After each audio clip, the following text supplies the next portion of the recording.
Honorable Congressman Anong Marcoleta. panlililang ang ginawa ko doon sa rally?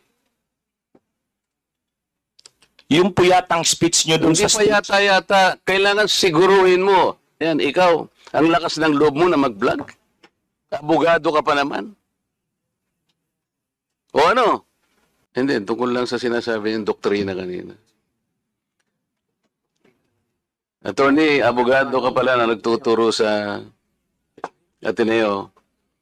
At sinasabi mo, ang diferensya ng private sa public figure, pagka public figure ay hindi basta-basta. Kahit nabirahin mo, parang may lisensya ka na, parang gano'n sinasabi mo. Pero pag private, talagang kinakailangan may malis ka agad yun. Siguradong. Kaya lang nung ikaw ay nag-vlog, ito yung title ng vlog mo sa akin eh. Huwag maniniwala sa pakulo at panlilinglang ni Marcoleta. Ano ang panlilinglang ko, attorney? Public figure ako, pero kailangan malaman ko, sapagkat dito lang may malis ka na eh. Una, hindi mo ako kilala, ikaw hindi rin kita kilala. Pero dito lang sa title na title pa lang, huwag maniniwala sa pakulo at panlilinlang ni Marcoleta. Attorney, kahit kailan wala akong nilinlang na mamamayan ng Pilipinas. Wala kang karapatan na akusahan mo ako ng ganito. Kung ang pinag-uusapan ay gusto mo lang ma-informahan ang mga nagpa-follow sa iyo kung sino-sinong maraming nagpa-follow. Pwede mo ba sagutin ito muna? Ano yung panlilinlang na sinasabi mo rito? Marami na po kasi akong naging hindi ko ano yung particular na Ito pakikita ko sa iyo, ayan hindi ko po alam kung anong particular doon na Attorney, gumawa ka ng vlog. yes po, ako po Responsibilidad mo sa public ito, lalong-lalo na yung naniniwala sa iyo. Hindi ako maniwala kung paano mo silang napaniwala. Pero itong sinabi mong ito, may pakulo ako at panlilin lang. Ito yung sagutin mo. Hindi ako naniniwalang hindi mo naalala ito. Mr. Chair? Mr. Chair?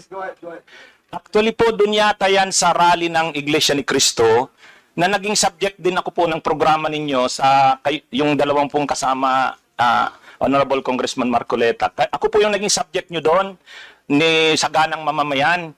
Kasi ako yung nag-comment na sabi ko, dapat yung Iglesia ni Cristo kung talagang malaki yung mobilization nila, doon nila gawin sa Luneta, huwag sa Liwasan. Yun yung kasi, pag sa Liwasan... Attorney, huwag mong nililihis ang usapan. Ang Hindi, pinag-usapan yung panlilin lang na sinasabi mo at pakulo. Walang kinalaman yung rally ng INC dito. Doon ko po kita, Honorable Congressman Marcoleta. Anong panlilin lang ang ginawa ko doon sa rally?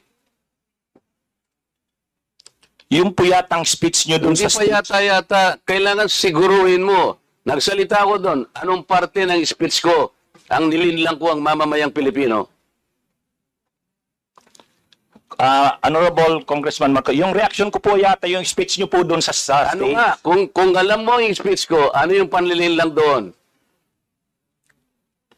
Tingnan ko po dito sa ano ko kung ano yung ang dami ko na po kasing naging content tungkol po. Hindi ganun.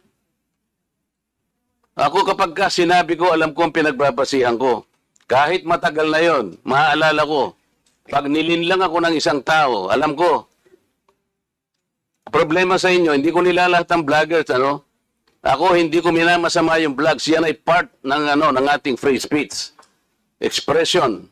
At yan ay ginagaranti ng ating saligang batas. Totoo naman na kapag ka-public figures, hindi dapat balat sibuyas. Hindi kagaya ng balat sibuyas ni Kong Barbers, alam ko yan.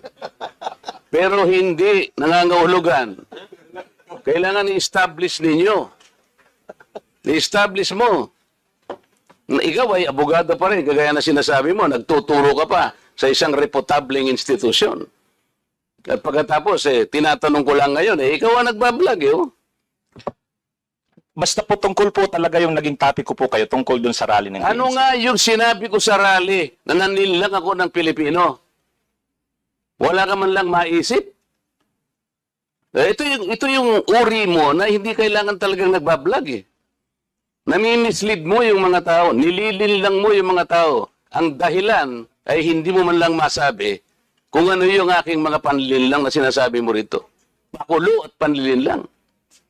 Hindi ganyan yung mga vloggers na kilala ko. Yung mga vloggers umaatake rin sa akin, pero hindi ako balat sibuyas. Sapagkat may basihan ang kanilang sinasabi. Yung pinag-uusapan siguro namin dito. Gusto lang niyang tingnan siguro kung ano yung mga seats ng mga aming pinag-uusapan dito. Hindi ako balat sibuyas, pero ito, wala akong makitang panlilang na ginawa ko sa ating mamamayan. Ikaw, ang lakas ng loob mo na mag-vlog.